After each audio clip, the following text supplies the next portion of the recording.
كنا بالمحكمة بيو القضاة هيك والشيوخ هيك والعالم هجم علي قدام القاضي قدام الشيوخ بالمحكمة قال بده يضربني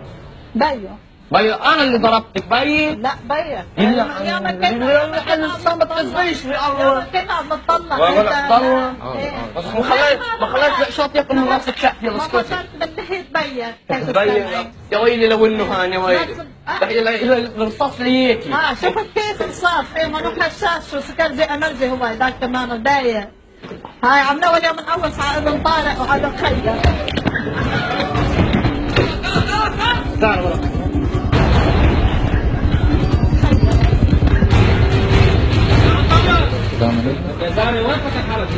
هذا اللي طلع منه.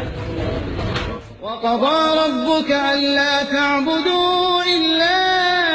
إياه وبالوالدين إحسانا